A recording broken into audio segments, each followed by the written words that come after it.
Mes chers amis, bonjour. Alors aujourd'hui, je vous fais une vidéo, elle est un peu triste, mais je voulais absolument vous associer à une expérience que j'ai vécue avec beaucoup d'autres personnes en assistant ce matin à la Levaya, à l'enterrement d'un homme de la communauté de Neuilly, notamment qui fréquentait le centre Aleph et qui nous a quittés malheureusement à l'âge de 39 ans. En laissant une veuve, évidemment, 5 enfants, des parents, des frères et sœurs, des amis, une communauté vraiment en deuil. Et il y avait ce matin, donc, dans le cimetière de Givat Shaoul à Jérusalem, où on a entendu des espédim, des oraisons funèbres, avant qu'ils soient enterrés dans le cimetière du Mont des Oliviers, des espédim, des discours, qui ont été tous très émouvants, touchants, poignants, à travers lesquels on a compris, tous ceux qui étaient présents, que c'était une personne exceptionnelle. Que cet homme qui s'appelait Ilan Fedida, Zichrono Livracha, était quelqu'un qui n'aimait pas seulement les mitzvot, mais il les recherchait de toutes ses forces.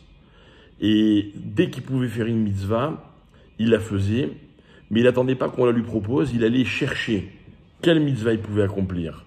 Que ce soit en aidant des familles en difficulté, que ce soit en aidant des gens qui étudient la Torah, et que ce soit lui-même en étudiant la Torah, en ne perdant pas un instant de sa vie. Tous ses amis, ses frères, tous ses rabbinim ont raconté à quel point il était attaché à l'étude, attaché aux mitzvot, à quel point c'était une personne qui était tout le temps joyeuse, aimante.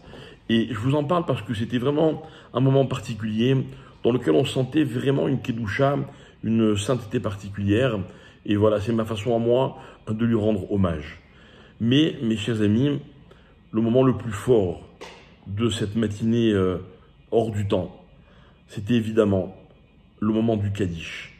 Après que tous les rabbinim et tous ses proches ont pris la parole et ont dit ce qu'ils avaient à dire et nous ont fait ressentir qui était Ilan, eh bien son fils, âgé de 11 ans, a récité le Kaddish devant la dépouille de son papa. Inutile de vous raconter que c'est un moment tout simplement incroyable. Tout le monde s'est tu, personne ne regardait personne, tout le monde pleurait, personne ne pouvait retenir ses larmes. Et voilà que cet enfant de 11 ans qui la veille au soir a appris le Kaddish, l'a récité d'une voix claire, limpide, une voix de cristal, comme s'il était porté par son père, par je ne sais quelle force qui l'a permis de réciter ce Kaddish. On a tous entendu beaucoup de Kaddish, on a tous assisté à des moments très forts, mais celui-là, il était vraiment incroyable. Mais si je vous raconte tout ça, c'est pour vous faire partager ma réflexion. Ma réflexion a été que tout au long de l'Espédim, en voyant sa veuve, ses parents, sa famille, tous ses amis, perplexes, tout le monde est sous le choc. Comment un homme qui fait autant de bien, tout d'un coup disparaît en une seconde? Et puis évidemment, tout le monde a dit, tous les rabbins, il ne faut pas poser de questions, on ne peut pas tout comprendre. C'est vrai. C'est vrai, c'est une réalité.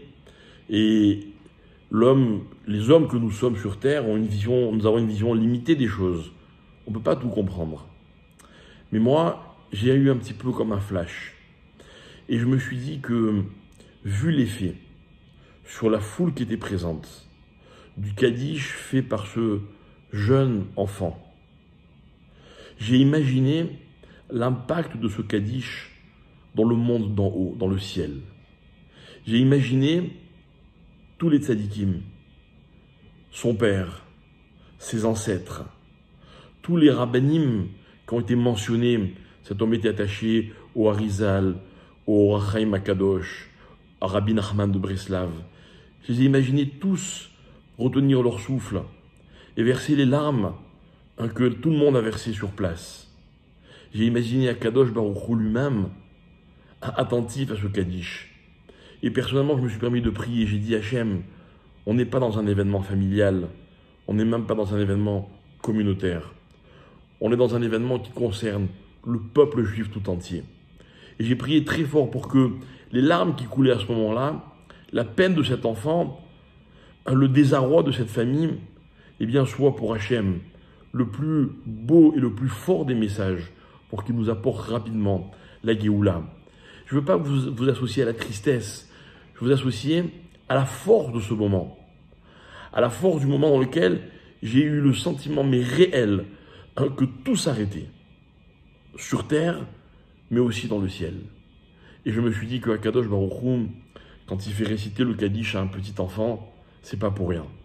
Alors je suis sûr que par le mérite de cet homme hors du commun qui était Ilan Fedida, que par le mérite de la souffrance qu'on n'a pas demandé, qu'on n'a pas souhaité, nous, et encore moins sa femme, ses enfants, ses parents et toute sa famille, mais par le mérite de toutes ces prières et de cette concentration, de cette ferveur qu'il y avait, de cet amour d'Hachem qui a été exprimé dans ces moments-là, et bien que cela nous ouvre les portes de la délivrance et que Bezrat Hachem, ce soit la dernière fois qu'on voit des enfants pleurer, qu'on voit des parents enterrer leurs enfants, qu'on voit des veuves, des orphelins qui pleurent et que Akadosh Baruch Hu vienne sauver son peuple très rapidement par le mérite de tous les tzadikim et qui nous amène très rapidement le Mashiach.